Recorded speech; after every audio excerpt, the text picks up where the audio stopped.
How many coffees, how many experiments, and how much fruit did EU migrants provide Britain with today? The Brexit vote, though, showed that for many voters, the rate and scale of EU migration has been too great. How to cut it without doing real damage to the economy is a difficult balancing act. Thanks to a leak of a policy document obtained by The Guardian, we have clues now as to what Whitehall is thinking. It is only a draft. I suspect it will go through a few changes yet, but it's broadly on the right lines. It's to be welcomed.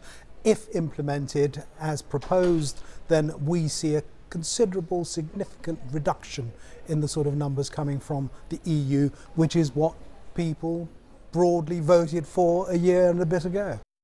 According to the document, the unrestricted flows of EU migrants will come to an end. In the future, they'll be filtered to allow in only those who make a valuable contribution. In effect, 3 filters will be applied: on skills, on salary, and on social impact.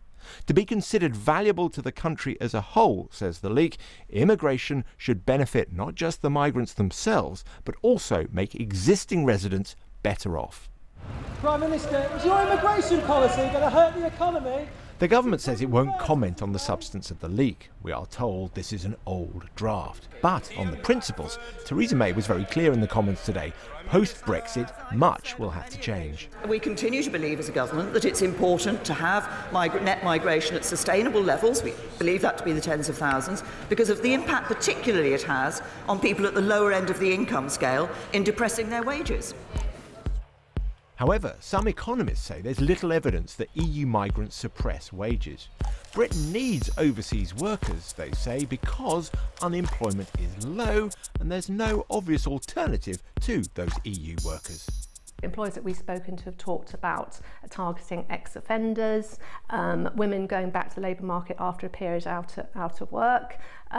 They always talk about school leavers, so they're desperately trying to tap into those sources of labour, but the fact is that those sectors have always employed migrants. They've always been unattractive to British workers, and so it's hard to see how any group or even any set of groups is going to meet employers' needs if there was a reduction in EU migration.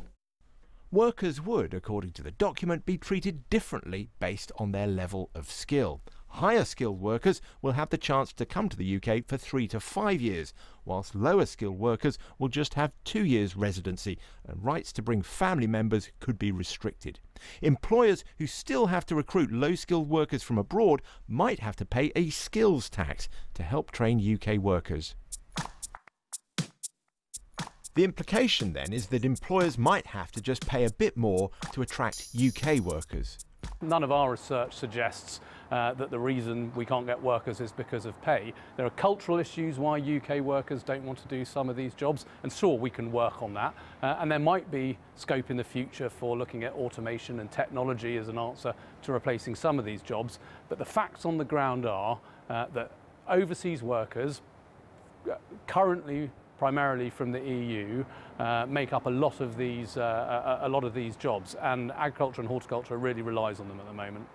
And even in high-skilled sectors like science and research that will supposedly be favoured in the new immigration system, there's concern. Our scientific workforce here in the UK is made up of a wide range of people from all over the world, and of a really wide spectrum of different talents and skills, from the technicians and from the early career researchers right through to the professors and the CEOs.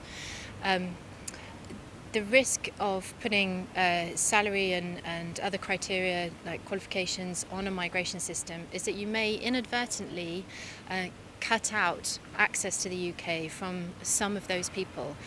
You could have a PhD in science and be extremely expert in your field and not meet the government's current salary threshold for migrants from outside the EU, which is around £21,000 a year.